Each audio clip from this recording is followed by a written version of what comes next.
क्या नाम है, तो मेरे मुख से एक ही नाम निकलेगा कि मेरी मां का नाम जसोदा है। एक मां को इससे ज्यादा और क्या चाहिए। हाथी घूमे गांव गांव, जाको हाथी वाको ना। बेटा कहीं भी रहे, लेकिन मैं मां हूं अगर ये कहता है तो इससे ज्यादा हमें और कुछ नहीं चाहिए। संतुष्टि मिली, मां की आंखें सूज आई हैं रोते रोते, आंसू थमे और फिर कहा कन्हैया एक बात बोल बेटा।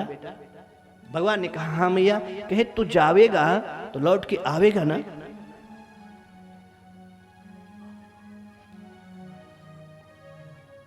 कितनी दयनीयता, कितना दर्द भरा है। यशोदा जी ने इतना ही पूछा कि तू जावेगा तो लौट के आवेगा ना। गोविंद ने कहा हाँ मैया मैं लौट के आऊंगा। और ध्यान रखना, ना तो गोविंद ने ये कहा कि 2-4 दिन में आऊंगा, 10 दिन में आऊंगा, और ना माने ही ये शर्त रखी कि तुम कब आओगे। क्यों? कि शर्त प्यार में नहीं चलता।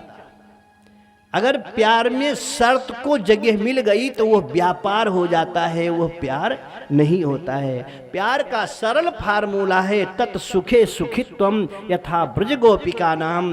आप जिसमें सुखी रहो मेरे को वही करना है, वही मेरा धर्म बनता है। और अगर आपने बीच में रोड़ा डाल दिया, बंधन डाल दिया तो व्यापार हो गया, प्यार नहीं है। जो हमारे उम्र के होंगे उनके जमाने में एक गीत पहले सुने होंगे, कोई शर्त होता नहीं प्यार में मगर प्यार शर्तों पे तुमने किया। अगर शर्त है तो व्यापार हो गया, और शर्त नहीं है तो प्यार हो गया। हम राजी हैं उसी में जिसमें तेरी रजा है। इधर भी वाह वाह है और उधर भी वाह वाह है, दोनों तरफ सुख ही सुख है। जिसमें तुम राजी हो वही हमारे लिए अच्छा होगा। भगवान ने कहा आऊंगा। यशोदा रानी ने ये नहीं पूछा कब आओगे, लेकर के गई है। गोविंद को सुलाया है, सवेरा हुआ है, दोनों भाइयों के बालों को अपने हाथों से गूंथा है। सोने का रथ है, आंगन में खड़ा है। गोपियों को खबर मिली, सारी गोपियां भाग भाग करके नंद के आंगन में आकर के खड़ी हो गई और अक्रूर से कहा अक्रूर इतना आसान नहीं है गोविंद को यहां से ले जाना। इतना बड़ा था नन्हा सा, मैंने अपने हाथों से दूध पिलाया, मैंने अपने हाथों से माखन खिलाया, और आज जब इतना बड़ा हो गया तो तुम आए हो लेने के लिए खरीदार बनकर। हम अपने जीते गोविंद को जाने नहीं दूंगी। और सारी गोपियां लेट गई आंगन में। रथ निकलेगा तो मेरे सीने के ऊपर से निकलेगा, लेकर के जाओ। नंद जी देख रहे हैं, दाऊ भैया और गोविंद आकर रथ पर बैठे, गोपियां लेटी हैं।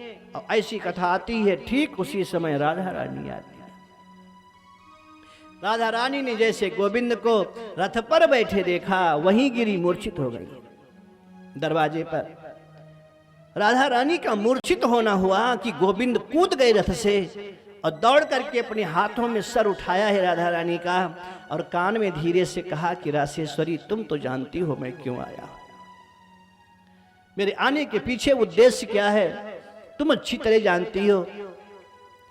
और जब तक तुम्हारा सहयोग नहीं मिलेगा तब तक हम अपने मिशन में सफल नहीं हो सकते हैं। इन गोपियों को तुम संभाल सकती हो।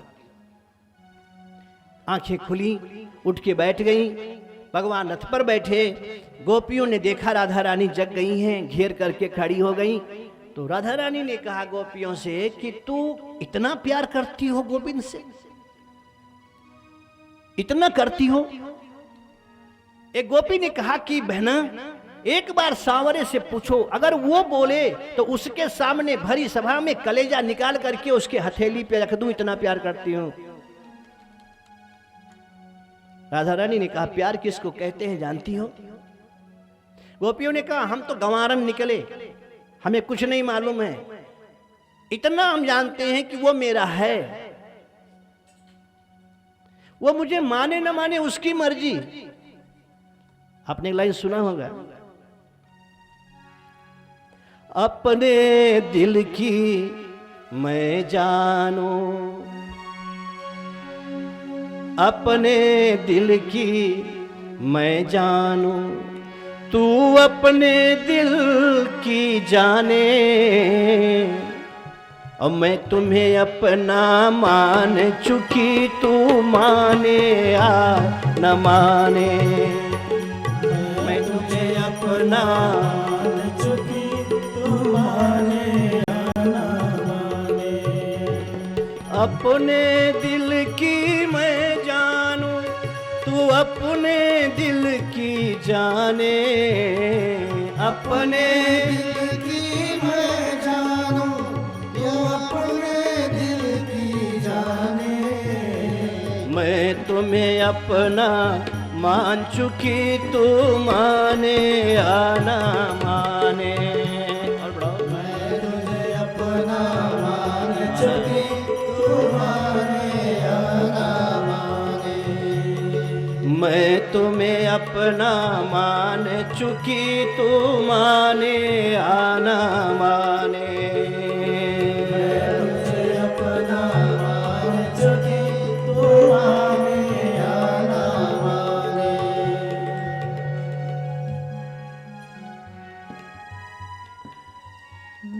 अपने दिल की मैं जानू, तू अपने दिल की जाने। मैं तुम्हें अपना मान चुकी, तू माने या ना माने तेरी मर्जी। राधा रानी ने कहा कि प्यार किसको कहते हैं जानती हो? कहा ना, कि प्यार करने वाला कभी दबाव नहीं डालता। तुम कहती हो मैं गोविंद को नहीं जाने दूंगी। गोपियों ने कहा हाँ, कि अगर सांवरे की इच्छा जाने की हो तो आपको सुल्तानपुर जाना है, लेकिन पत्नी कहती है ना मेरे आंखों के सामने रहो, जाने नहीं दूंगी। तो घंटा 2 घंटा बर्दाश्त करोगे, तीसरे चौथे घंटा में पकड़ के हाथ में बस पीछे पड़ी है, जाना जरूर क्यों नहीं जाएंगे? तो सामने वाले की रुचि क्या है, सामने वाले का रुचि क्या है, रुख क्या है, ये देख करके ही प्यार का स्वरूप पकड़ना चाहिए। राधा रानी ने कहा एक काम करो, तुम कहती हो नहीं जाने देंगे, कहे हाँ, एक बार सांवरे से पूछो वो जाना चाहता है क्या। अगर वो जाना चाहता है तो उसे जाने देना चाहिए, और अगर नहीं जाना चाहता है तो हम लोग मिलकर के क्रांति करेंगे। सारी गोपियां मुखातिब हुई, गोविंद से कहा प्रभु आप जाना चाहते हो? भगवान ने सर हिलाया, हाँ मेरी इच्छा है मैं यज्ञ में जाऊं। सारी गोपियां चुप हो गई, कहे ठीक है जाओ, अगर जाते हो तो जाओ,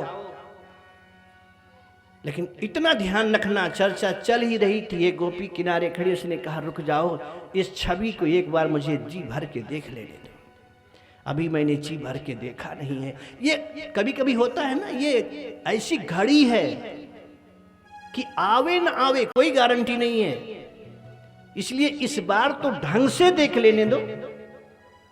किसी फकीर ने 2 लाइन लिखा है, मेरे को बहुत अच्छा लगता है। अरे रोको न आज कहने दो, कल बात हो न हो।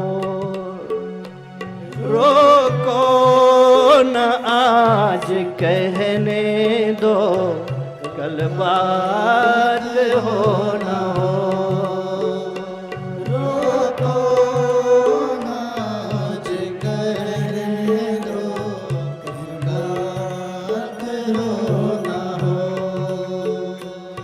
रोको न आज कहने दो, कल बात हो न हो। कैदे कफस में जाके मुलाकात हो न हो। कैदे कफस में जाके मुलाकात हो न हो।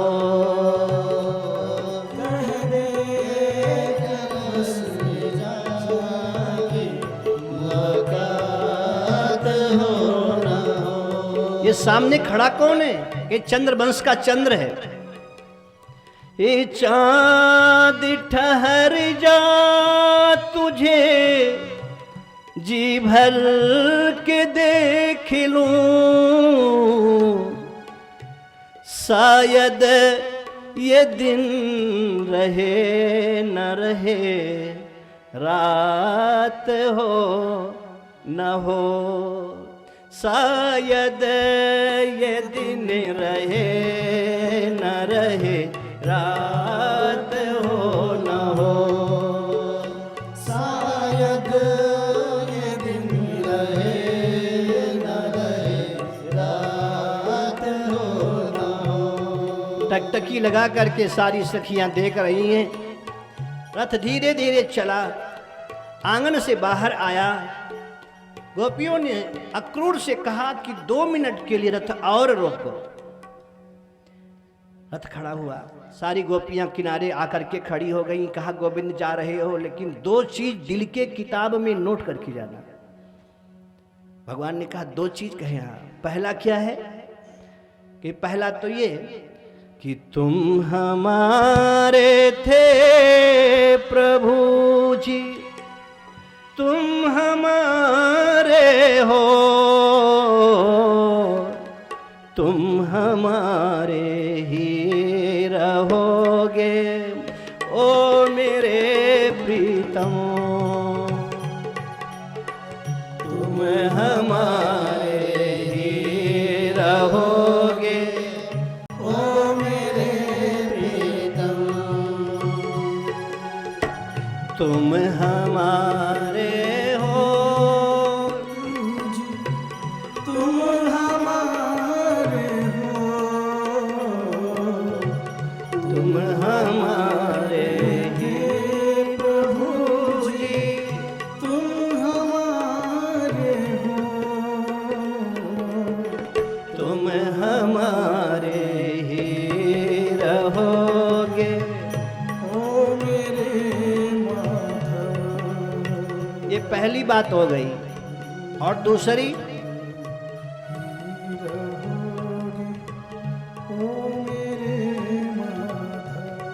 मैथिली शरण गुप्त ने लिखा है, दोनों ओर प्रेम पलता है। दोनों ओर प्रेम पलता है, सखी पतंग भी जलता है और दीपक भी जलता है। प्रेम की परिभाषा एकांगी नहीं होनी चाहिए।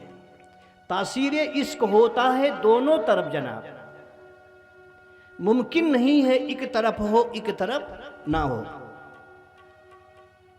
दोनों ओर प्रेम पलता है, सखी पतंग भी जलता है और दीपक भी जलता है।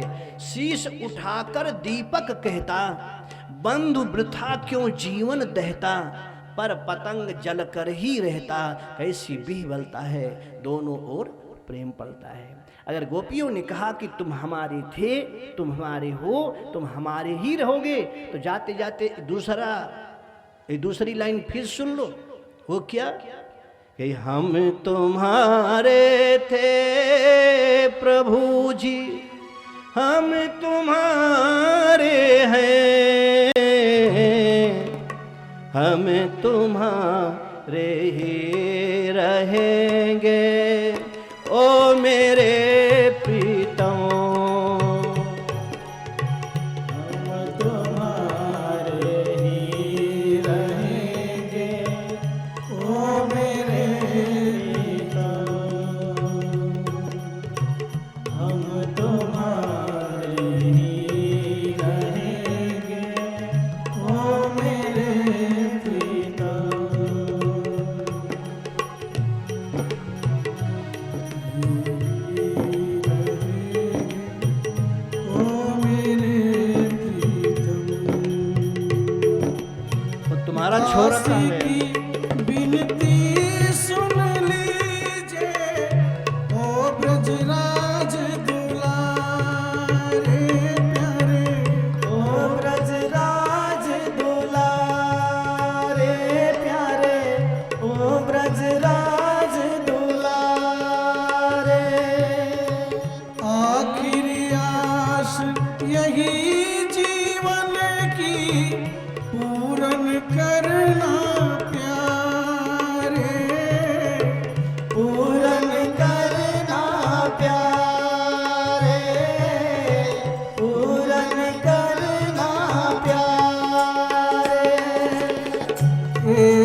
गोविंद चले हैं रथ पर बैठ करके, जमुना में स्नान कराया है अक्रूर को और अपनी परम शक्ति का एहसास कराया है कि तुम डरो नहीं कि हमें कोई मार डालेगा, हम न किसी को मार पाएंगे तो कोई हमें नहीं मारेगा।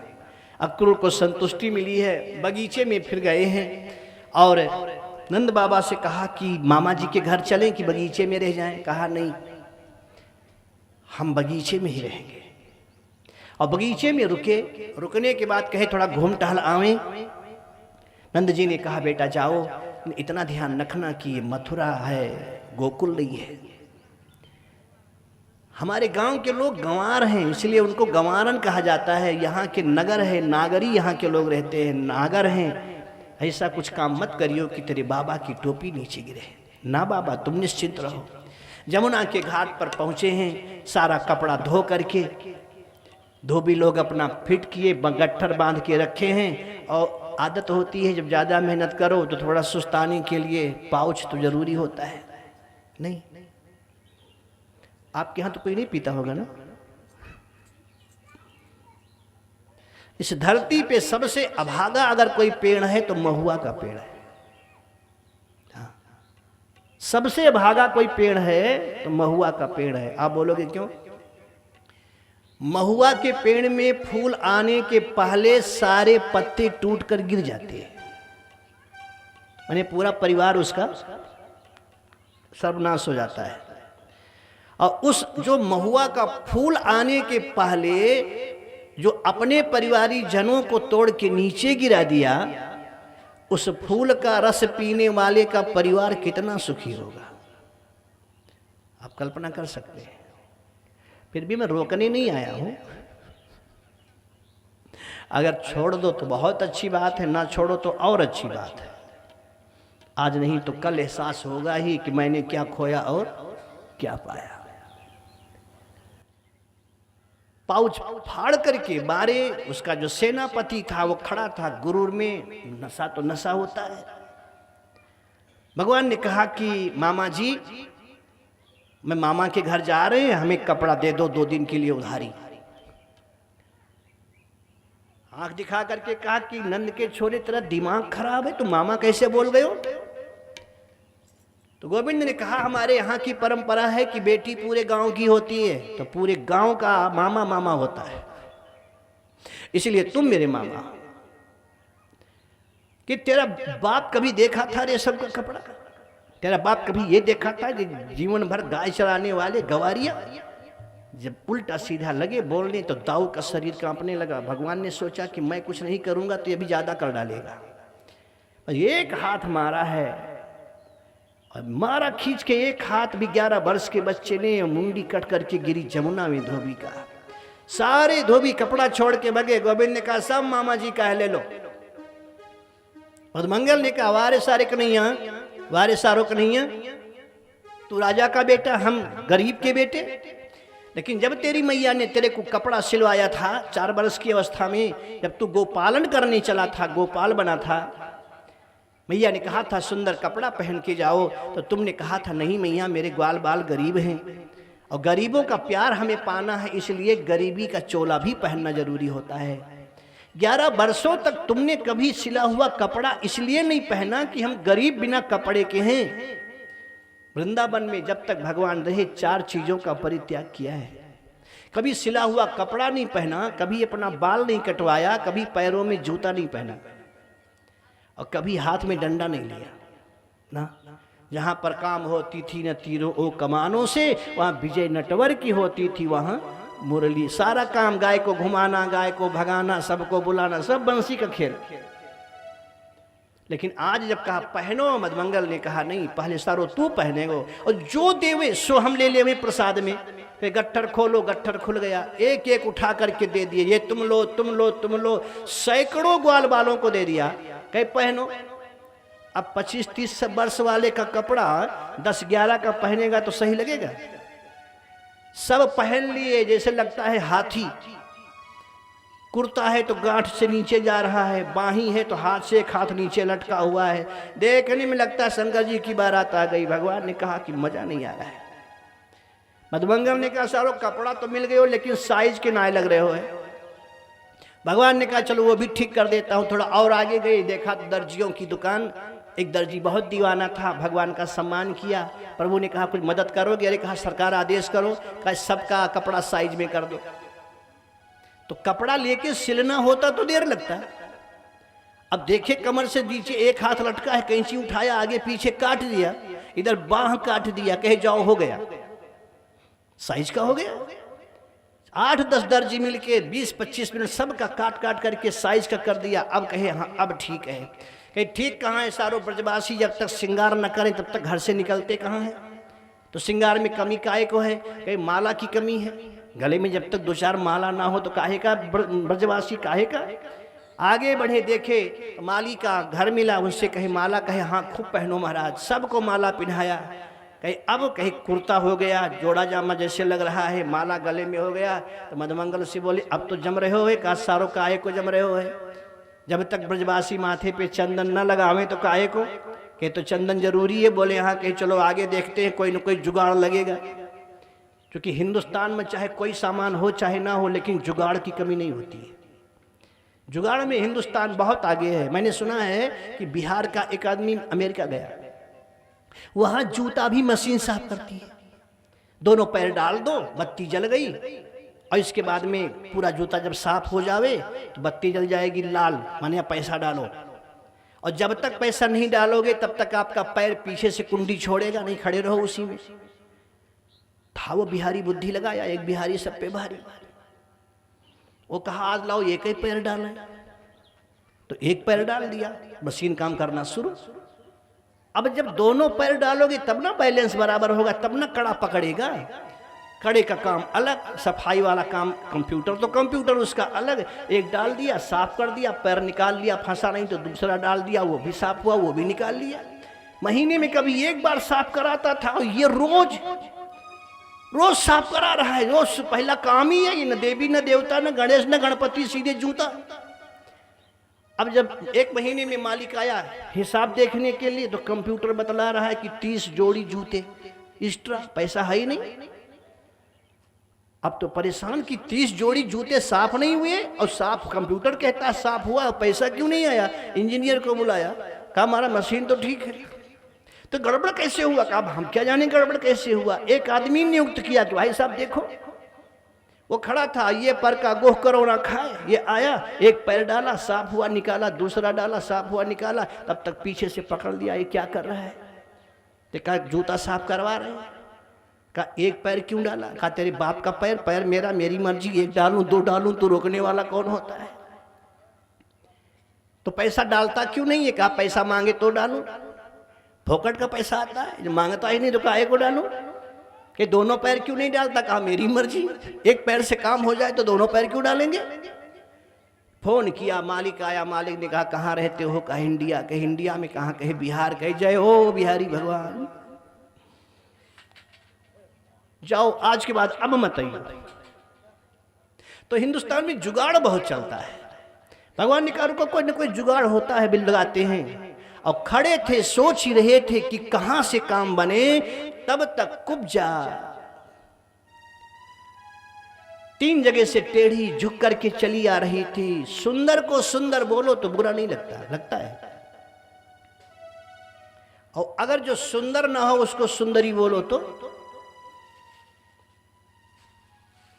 70 साल की दादी माँ हो, आंखें अंदर चली गई हो, दांत टूट गई हो, और उनको देख करके कहो चंद्रमुखी, इतना जूता मारे की पहचान में ना होगी। गजगामिनी डंडा लेके बेचारी चल रही है, यहां गिरे कि वहां गिरे, उसको गजगामिनी कहो तो खबर लेगी।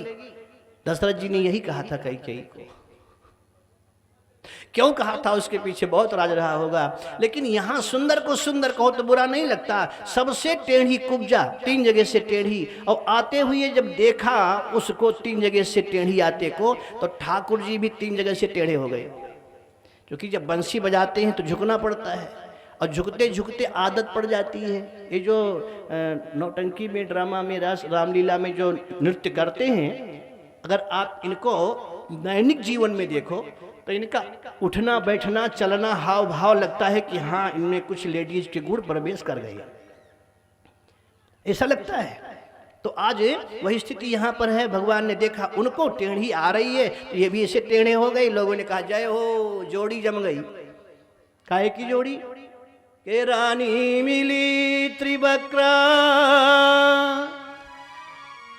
राजा मिलो त्रिभंग। ये भी टेढ़े वो भी टेढ़ी। और हल्दी लगी न फिटकिरी, चढ़ी गयो चोखो रंग। आधा काम तो हो गया। अब वो झुक करके लेके चंदन चली आ रही है। भगवान ने कहा हे सुंदरी, का तुम बरोरो हो।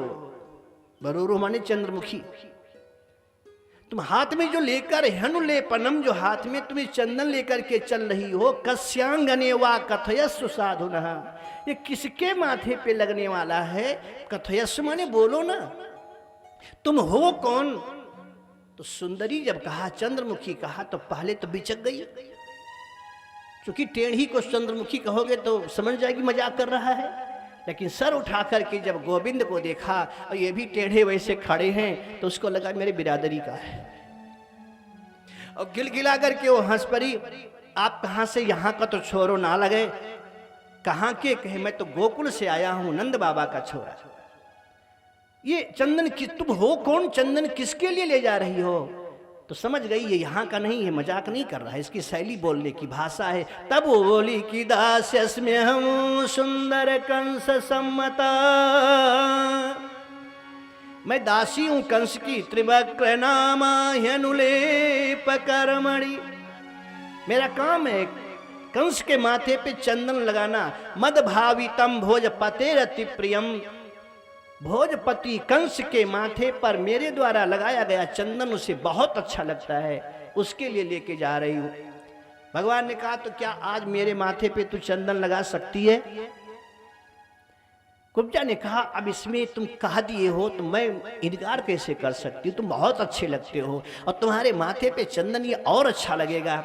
जब माथे पे चंदन लगाने लगी तो मधुमंगल ने कहा अरे ओ ध्यान से लगाइयो, सारे ग्वाल बाल को लगाना पड़े, और बिना ग्वाल बाल के माथे पे चंदन ना होवे तो मामा के कर जाने मजा ना आवे, बचा के लगाइयो।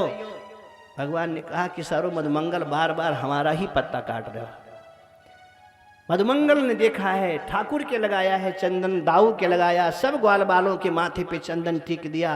बोले अब कैसे? कहे आप तो कहना ही क्या है। चकाचक सारे ग्वाल बाल नगर में प्रवेश किए हैं। शहर के रहने वाले ऊपर से जो खिड़कियां खोल करके वहां की नारियां फूल गिरा रही हैं, जो जैसे थी उस परिस्थिति में देख रही हैं। और जो व्यापारी वर्ग थे नीचे सोने के थाल में लौंग इलायची सुपारी लेकर के हाजिर हो गई। क्यों? बहुत होशियार होते हैं महाराज। डाल डाल देहात में कहते हैं डाल डाल मोती फरे तब वो न बनिया खेती करे। क्यों? कहे मोती पैदा करके तुम जाओगे कहाँ लेकर? बेचने तो उसी के दुकान पे जाओगे तो बैठा रहेगा, जाओगे तो भी उसी के दुकान पर, खरीदने जाओगे तो भी, बेचने जाओगे तो भी वो कहेगा इधर से भी खाऊंगा उधर से भी खाऊंगा, बीच में हमारा बना रहेगा, कोई खतरा हमें नहीं है। तो इतने होशियार जो व्यापारी वर्ग थे लौंग इलायची दिया। कहा महाराज? और क्यों दिया? इसलिए कि सब जान गए नंद का छोरा है, और कहीं कंस को मार डाला और हम लोगों ने सम्मान इसका नहीं किया तो कुछ नहीं करेगा तो इनकम टैक्स बढ़ा देगा। चलो अब तुम इतना दो, हमारा सम्मान नहीं किए थे तो पहले ही देख लिया कि भाजपा का झंडा है कि सपा का है, और समझ में आ गया कि खतरा हो सकता है। तो दरवाजे पर पहुंचते ही अरे बाबू साहब आप बेकार आए,